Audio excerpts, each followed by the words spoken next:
Une enquête, celle sur les circonstances du décès d'un manifestant lors des émeutes de mardi dernier à Bogué, le procureur de la République au Brakna a donné des précisions. Une sortie, celle de la deuxième promotion du centre de Safia, après 3 ans de formation. C'était hier soir à Dar Naïm, Nouakchott Nord. Des journées, celles pédagogiques organisées aujourd'hui à travers les pays à l'occasion de la fin de l'année scolaire 2022-2023.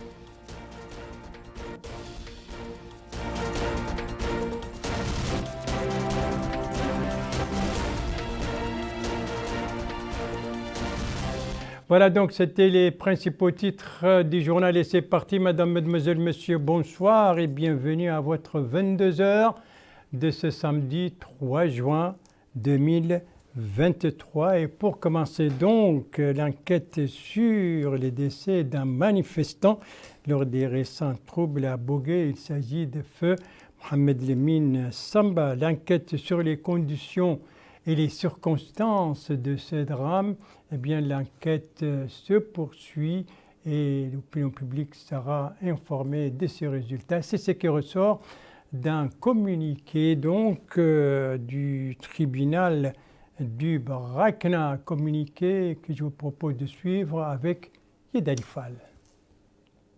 Le communiqué rendu public par le tribunal de la Wilaya rapporte que le procureur de la République s'est rendu sur les lieux de l'incident immédiatement après en avoir pris connaissance. Après avoir pris connaissance de l'incident, a ordonné l'ouverture d'une enquête sur les circonstances de cette affaire sous sa supervision directe. Ainsi, le médecin-chef de la ville avait été appelé pour examiner le corps en présence de la famille du défunt.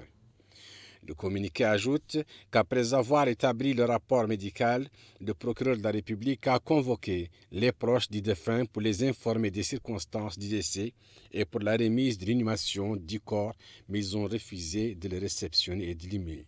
Le communiqué indique que compte tenu de l'absence de la nécessité de procéder à une autopsie en raison de la clarté de la cause du décès, du manque de faisabilité de le maintenir dans la recherche et de la crainte de la décomposition en raison de l'absence des conditions pour sa préservation, il a été décidé de remettre le corps à la municipalité de Bogué pour son inhumation, suivant les rites d'usage et d'informer la famille du défunt de l'heure de la prière de l'inhumation, mais ils ont refusé d'y assister. Le parquet a rassuré la famille du défunt et l'opinion publique que l'enquête sur les conditions et les circonstances de cette affaire est toujours en cours et que l'opinion publique sera informée de ces évolutions chaque fois que le besoin s'en fera sentir. La ville de Bogué avait connu mardi passé des émeutes au cours desquelles le commissariat de police de la ville a fait face à une tentative d'assaut de la part des manifestants, occasionnant la blessure de 3 éléments de la police et le décès d'un manifestant. Feu Mohamed Lemine Samba, des suites d'un coup de feu selon le communiqué du parquet. Voilà donc le décès de Mohamed Lemine Samba à Bogué lors des émeutes de mardi dernier à Bogué. Et vous venez de le suivre, le procureur de la République au niveau de la wilaya du Brakna a annoncé que l'enquête est en cours et que l'opinion publique sera informée à temps de ces résultats. Après les juridiques, les pédagogiques, avec d'abord la sortie de la deuxième promotion du centre AFIA, c'était hier soir au siège du centre, donc qui se trouve dans la Muqata'a de Dar Naïm, Nouakchott Nord. Alors, la durée de la formation, les domaines de cette formation et surtout, avant tout, Bokar Baïleba, qu'est-ce qui se cache derrière donc cette abréviation SAVIA? C'est la fête au centre Safia, savoir apprendre et faire pour être indépendante durant mon adolescence. Et pour cause, c'est la cérémonie de remise des attestations de sortantes de la deuxième promotion. L'objectif du centre Safia est d'améliorer la scolarisation, la réinsertion et la rétention des adolescentes à l'école. leur participation dans l'espace public ainsi que le renforcement de leurs compétences et employabilité. Et dans une allocution prononcée à cette occasion, le Conseil technique du ministre de la Culture, de la Jeunesse et des Sports et des Relations avec le Parlement, Moustapha Oulimbaba, a salué les efforts déployés par le Centre Safia, qui participe à la création d'un environnement propice au développement personnel et professionnel des filles.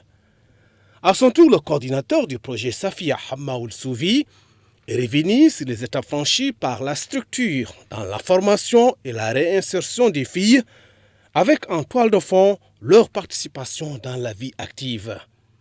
Autre allocution, c'est celle faite par le président de la section activités sociales au niveau de la commune de Darnaïm, Ahmed Abdelkerim, qui a salué le partenariat entre les deux entités pour impulser une nouvelle approche de former et de réinsérer les bénéficiaires dans le tissu économique et social. Justement, les sortants de cette nouvelle promotion ont exprimé leur grande satisfaction sur la qualité de la formation dispensée et couronnée aujourd'hui par la remise de ces attestations. A noter que le centre Safia est financé par le partenariat public-privé avec l'assistance de l'UNICEF. La formation est guidée par la conviction que l'épanouissement, la capacité de prise de décision et de participation active à la vie publique des jeunes filles peuvent rompre le cycle de la précarité et favoriser un développement économique inclusif. C'était donc la cérémonie de sortie de cette deuxième promotion du centre Safia. Et donc c'était hier soir dans la Muqata'a de Darnaïm. Il s'agit de jeunes adolescentes donc, qui n'ont pas pu poursuivre leur cursus scolaire. Justement, l'année scolaire, il faut le dire, touche à sa fin et c'est l'occasion d'organiser ici et là des journées pédagogiques donc à l'occasion de la fin de l'année scolaire. Et c'est notamment le cas à Rosso et à Kifa. Précision avec nos correspondants régionaux sur ces journées pédagogiques organisées dans ces deux capitales régionales. Des reportages qui ont été ramassés, retravaillés en français par Abdoulaye Demeba. Le Collège des jeunes filles de la ville de Kifa a organisé une journée pédagogique en prélude de la fin de l'année scolaire. Ces derniers ont, au cours de cette cérémonie, honoré les membres du personnel enseignant qui se sont distingués. La directrice du Collège des jeunes filles de Kifa a salué la tenue de cette cérémonie. Elle a félicité les élèves tout en mettant en avant ce geste louable de primer les professeurs de cette école. Les élèves ont, au cours de cette journée, entonné l'hymne national et exprimé le remerciement à l'endroit des enseignants pour leur avoir prodigué des enseignements le long de cette année scolaire. Ce membre du personnel enseignant a mis en avant l'importance de l'éducation pour les apprenants. S'exprimant au nom des apprenants, cet élève a remercié tous ceux qui ont pris part à cette cérémonie et les professeurs pour leur dévouement au cours de cette année. Des certificats ont à la fin été remis aux membres du personnel pédagogique, se souligne-t-il au nom des élèves de la wilaya de la Saba. Au sein de la Muqata'a de Rosso aussi, une journée pédagogique a eu lieu sous le thème Ensemble pour incarner l'école républicaine. Cette rencontre s'est déroulée sous la supervision du Wali Moussaïd de la wilaya du Trarza, du directeur régional de l'éducation nationale et de la réforme du système éducatif de cette wilaya. Une cérémonie de levée des couleurs a eu lieu qui a été suivie par la présentation de sketchs de la part des apprenants. Enfin, les membres du corps professoral qui se sont illustrés ont tour à tour été primés par les responsables qui ont assisté à cette cérémonie.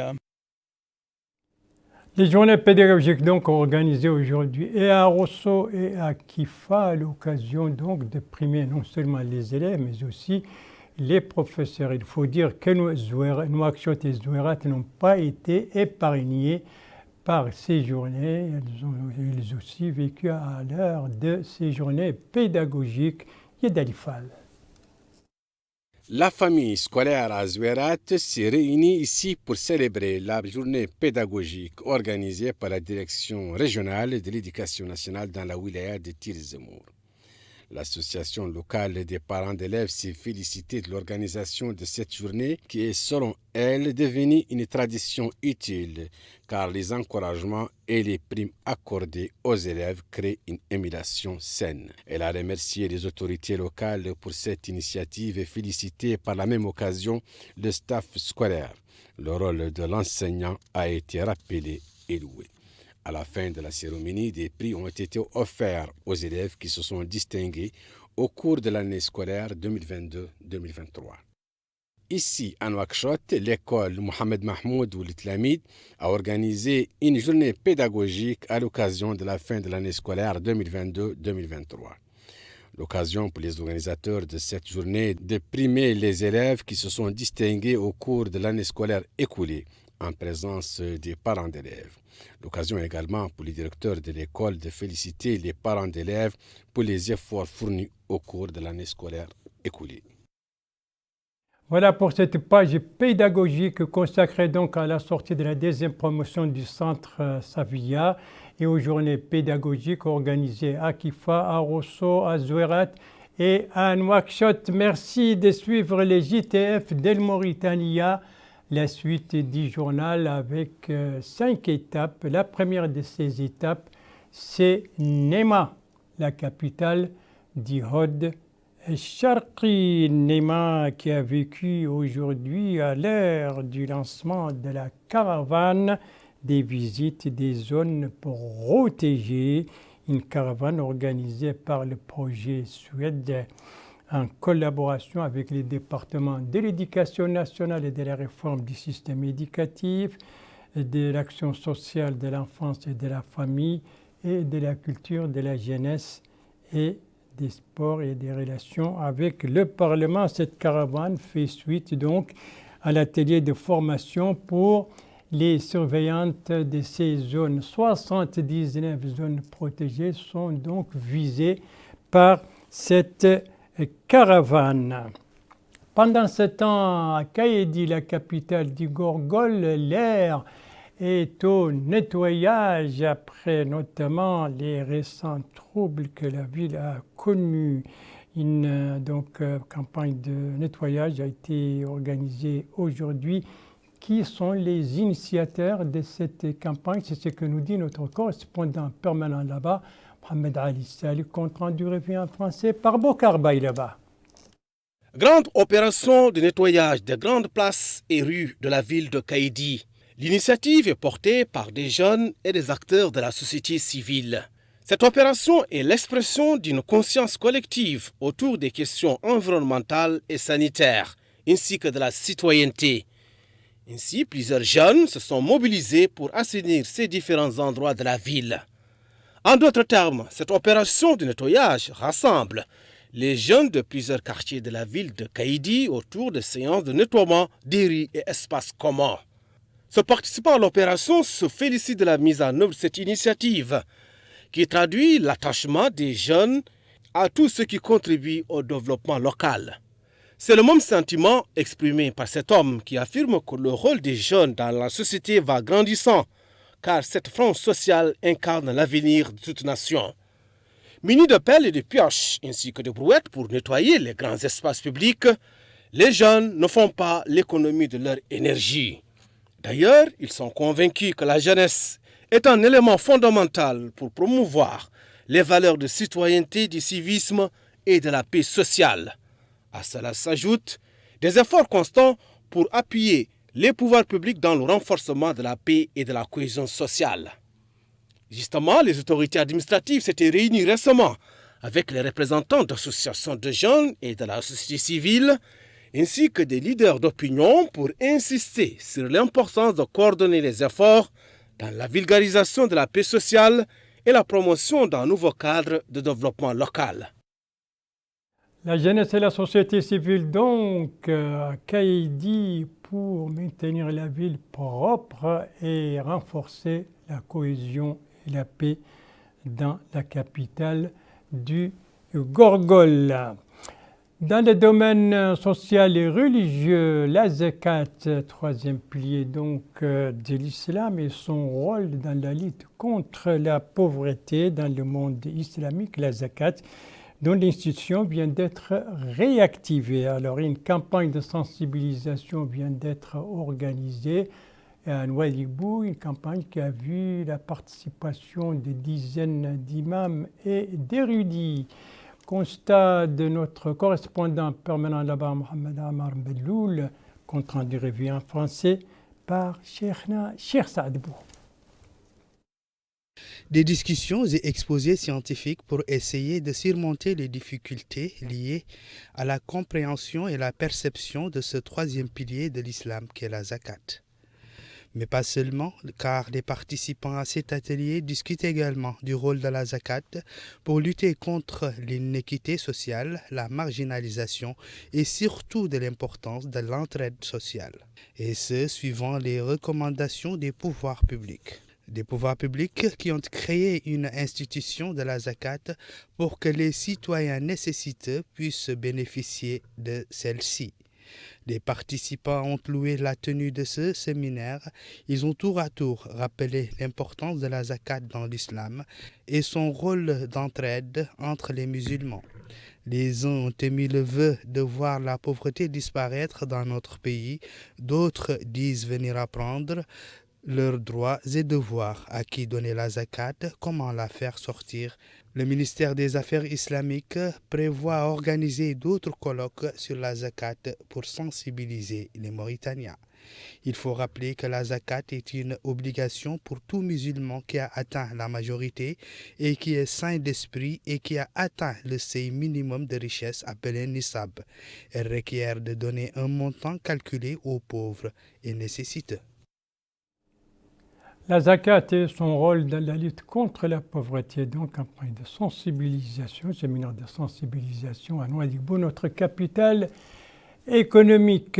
Alors, nous sommes au mois de juin, donc la saison de la guétin, autrement dit la cueillette des dattes, pointe déjà à l'horizon et les préparatifs vont bon train en Adrar et en tout cas les Oisiens donc mettent les dernières retouches en prévision, espère-t-il, d'une bonne saison de la guétin. C'est le constat de notre correspondant permanent là-bas, Abdallah Soufi, compte rendu revu en français par Abdoulaye Demeba.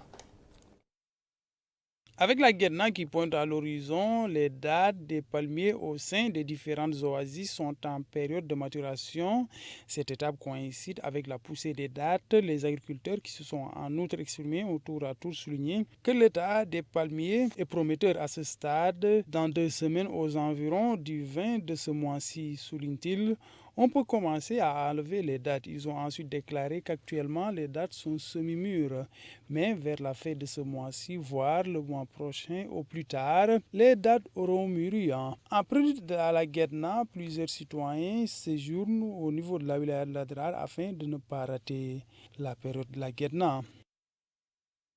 Voilà donc les préparatifs de la guédna 2023 au niveau de la wilaya de l'Adrar, donc une saison qui s'annonce sous de bon augure. Et puis l'Adrar, bien, et là nous entamons notre page sportive.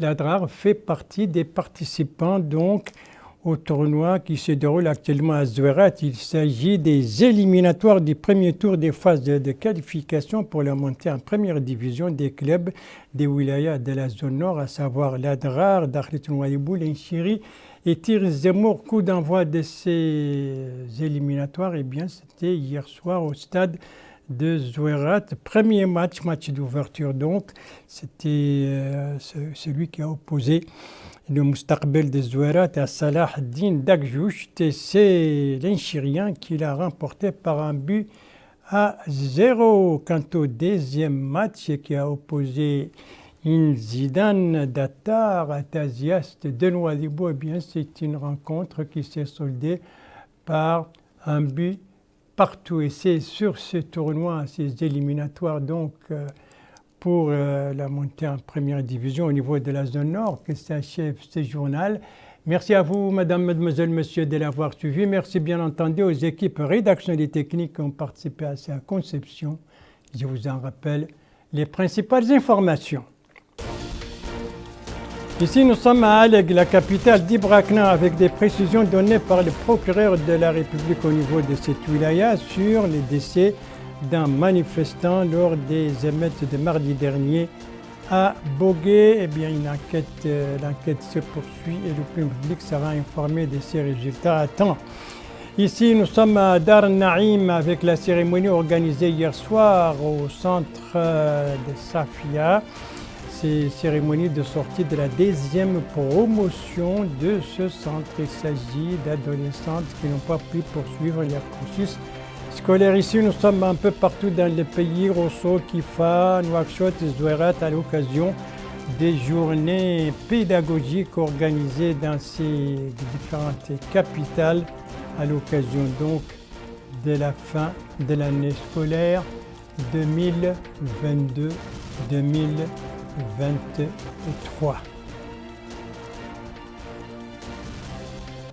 Voilà, les JTF reviendra demain à la même heure, 22h, et vous serez en compagnie, suivant le planning des services, vous serez en compagnie d'Ndei Sao Sidi.